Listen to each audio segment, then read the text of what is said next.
Fintech and Regulatory Innovation Program emerged from a recognized need that regulators themselves, policymakers themselves, were struggling to understand the business models associated with technological innovation, driving new services, new service delivery in the financial system.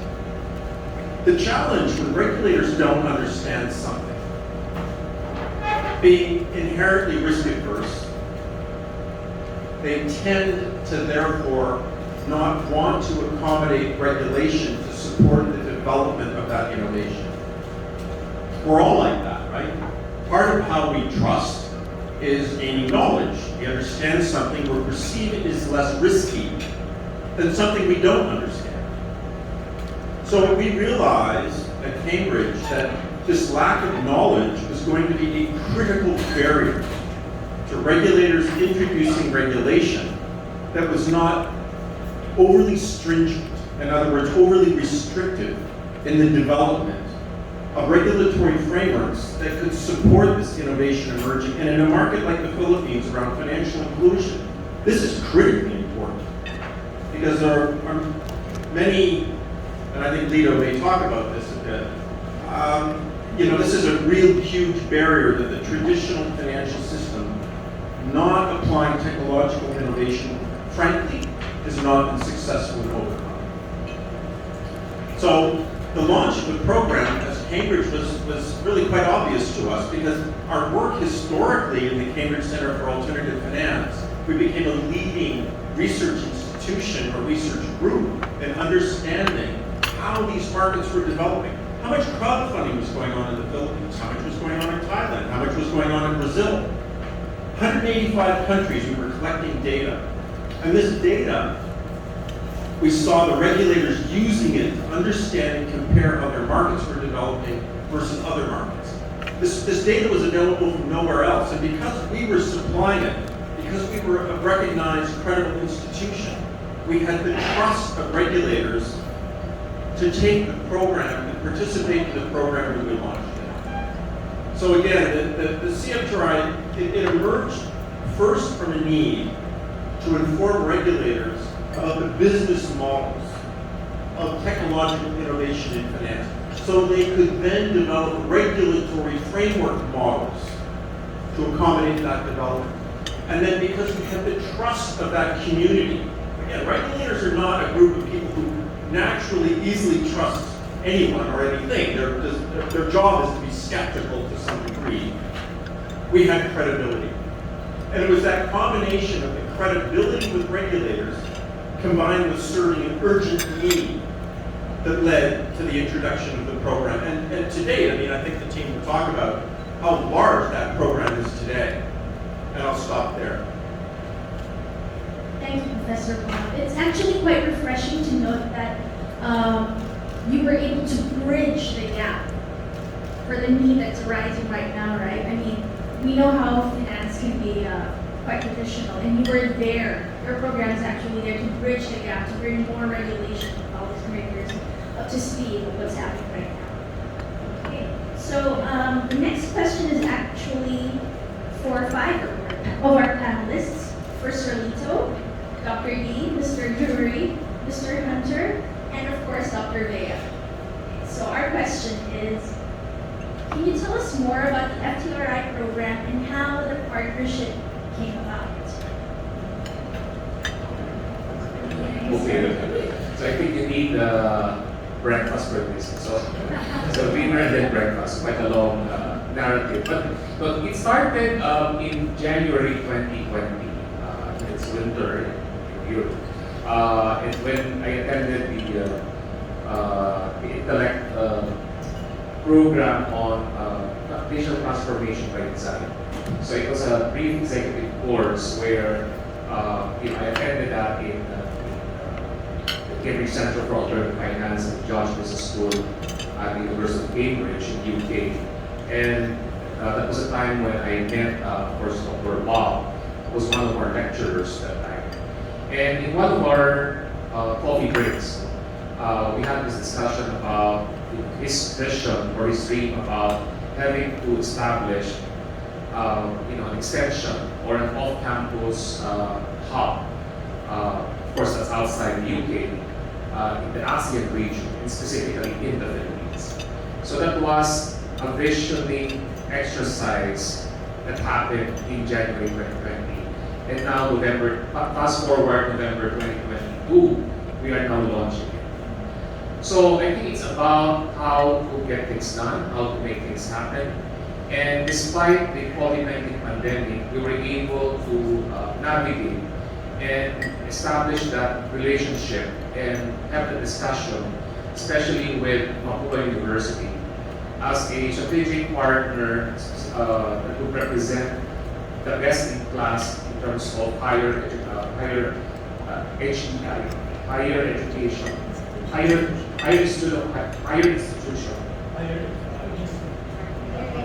education. Yes, yeah, that's it. Because he's from the academy anyway. So that's the whole story. And I think, of course, in collaboration with Dr. D, with Hunter, of course, with Nick here, and of course, Dr. Bob, of course, Dr. Vea, we were able to discuss all these things via Zoom, right? So in fact, this is the first time that we're able to see Dr. D and Hunter in person, and Bob in person after January 2020. And of course, Dr. Vea also met them the first time in person today, right? Except for Dr. D and Hunter, and of course, me. But the thing is that it's all about the vision, it's all about the purpose, and it's all about the aspiration on how we can further push financial inclusion or inclusive digital finance in the Philippines. Because we can admit the fact that Philippines is one of the luckiest markets in the world. We're having the most progressive, aggressive, and proactive regulator in the world. And that is the Bank of Central Philippines. And of course, we also have the Securities Exchange Commission, the Insurance Commission. And in fact, those entities or those regulatory offices have sent their officials directly to the Cambridge Center for Alternative Finance to study, right? To get those learnings.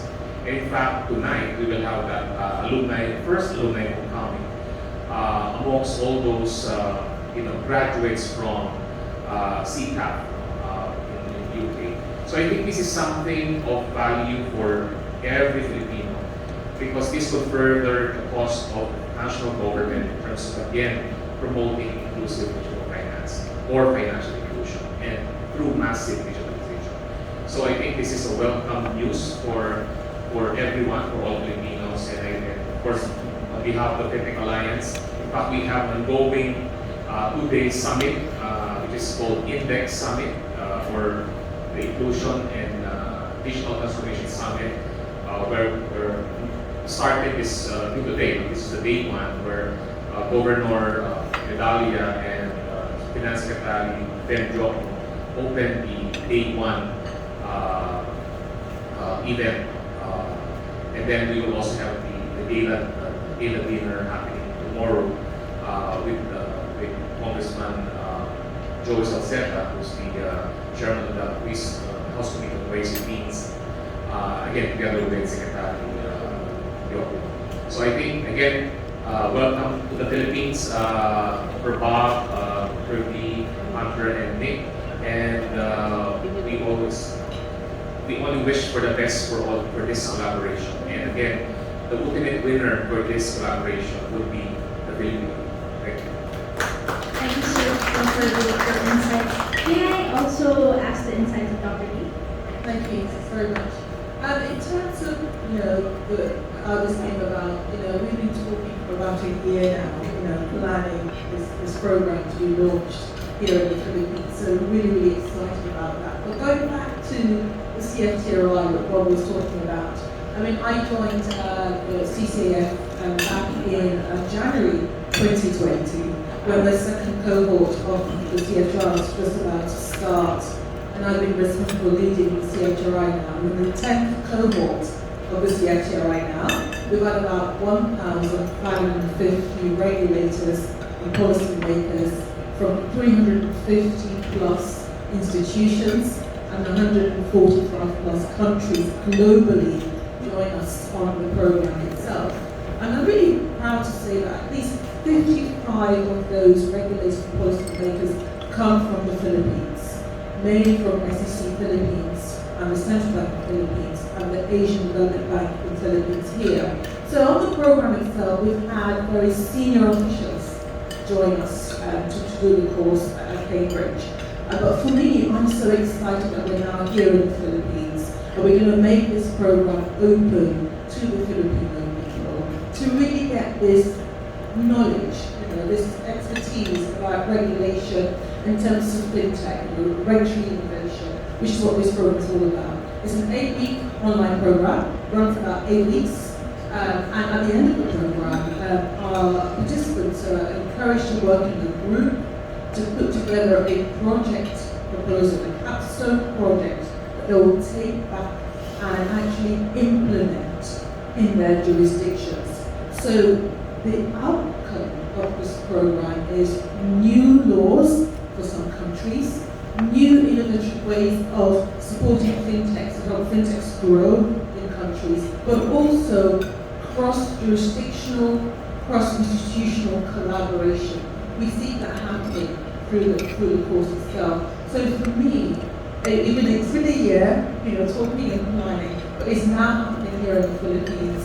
The CFGRR alumni here in the Philippines are all very excited about this new opportunity here, and I'm really, really pleased to be part of the CCF and to be here to support the launch of the FGRI Philippines.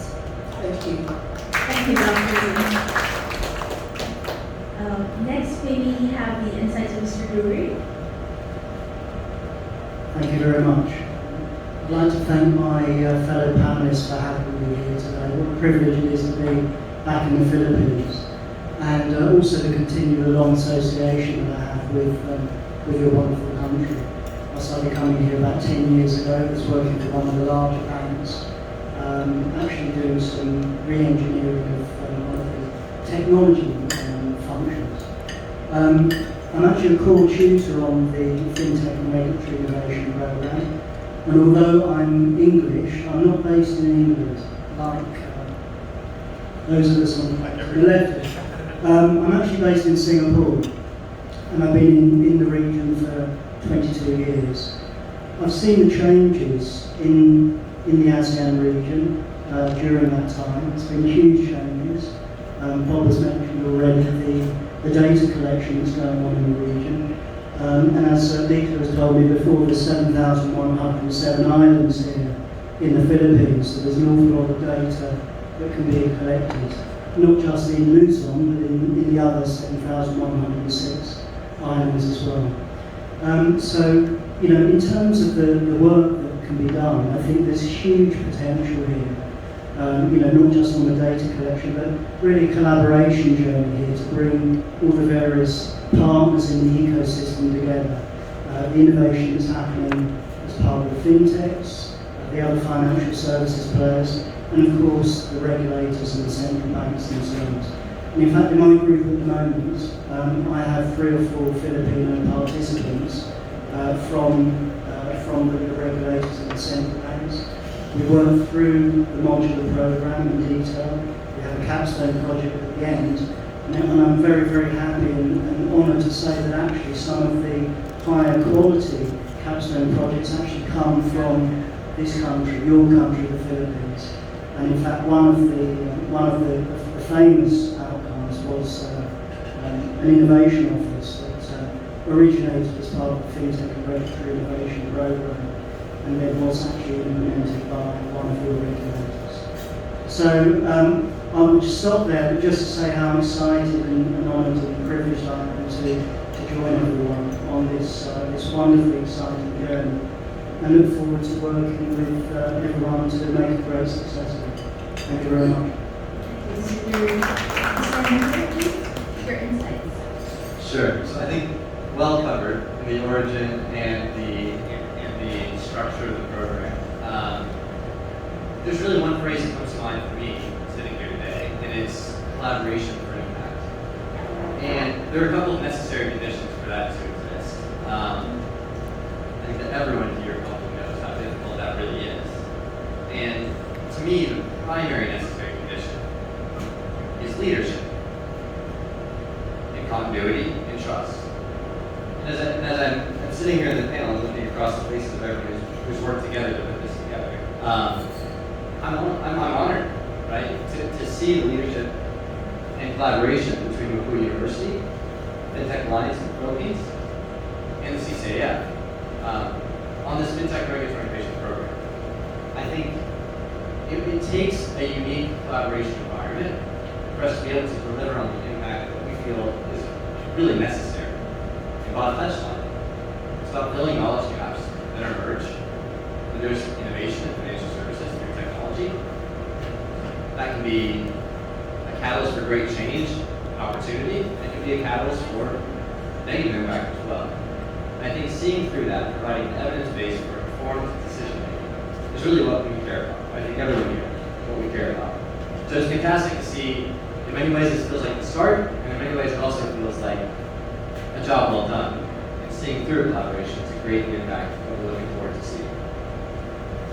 Thank you, Sir Hunter. It's actually wonderful to see this collaboration between all of your organizations right now, because it will have such a huge impact here in the Philippine market and in ASEAN region as well. But before we proceed to the next question, I'd also like to hear from Dr. Bea on his thoughts on this visionary program that we have. They said enough. I just want to say that we're fully honored to be partners with the Cambridge University and CCAF in delivering this program, City FRI. And yeah, we had a lot of 4 o'clock activities, 4 o'clock meetings. It's 9 o'clock. 9 o'clock in the UK. Took some doing, but it's good things. We have to work for these good things. So we have a unit on continuing education. This is executive education. So that's the unit of our university that will be managing this program for us. And it's a center for continuing education and special competencies. We've delivered a lot of programs to executives as well as other levels of professionals. So, what is here is Jeff Hernandez, Jeff, and Charles Portuguese.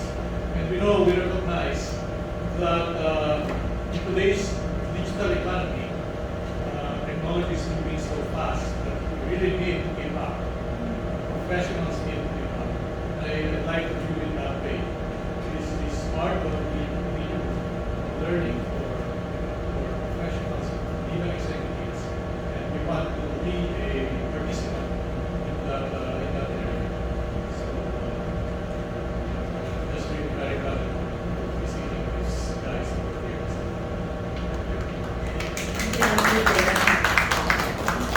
Our last question is directed to Sir Lito. As the head of Fintech Alliance of the Philippines, how is this program going to contribute to the industry? A lot. Definitely the reason why we partnered with both Mapu University and CCAF is precisely on how we can further promote innovations in financial technology. It's really more about having to have the environment on continuous inclusive innovations amongst players in the country. And also, just from the words of Dr. Bob, it's really more on also how we can equip our regulators on the global best practices when it comes to inclusive digital finance in terms of innovations. So that's why it would be very interesting for you to also learn about the various modules that this program will be offering to participants. And in fact, one of those 8 modules would be, in a way, controversial nowadays, which is digital assets. So we just had the FTX collapse a week ago. And it's really, again, it's but it doesn't start and end with that bad news about what happened with FTX. Because crypto is here to stay, digital assets is here to stay. It's really more about understanding more the nuances of digital assets and how regulators must regulate digital assets in the first place.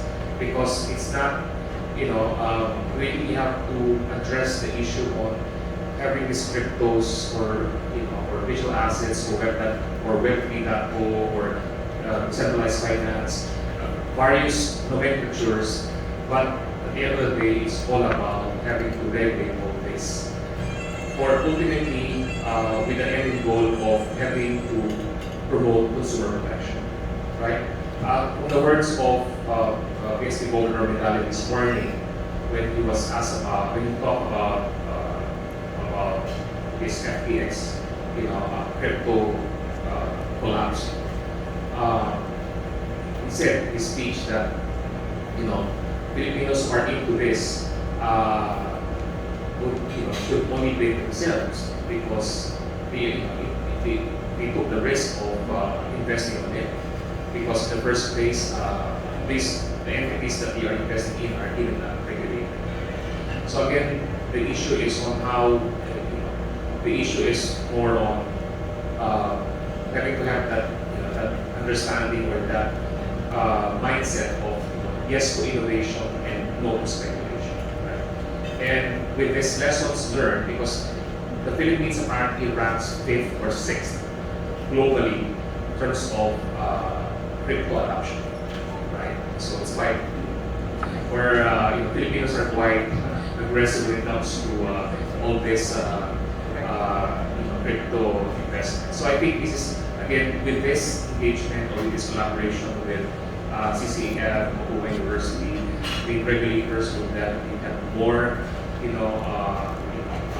wider perspective on how things are being done as well in other markets, especially in practically both developed and developing markets. But I think for the Philippines, we are one of the more advanced economies, or more advanced when it comes to enabling regulations amongst developing markets. Thank you.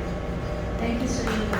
I actually agree with what you said, that this program will help more senior officials or administrators or policymakers understand the nuances of fintech, digital banking, digital assets, and also have the competency to make the appropriate evidence-based regulations to actually direct the industry.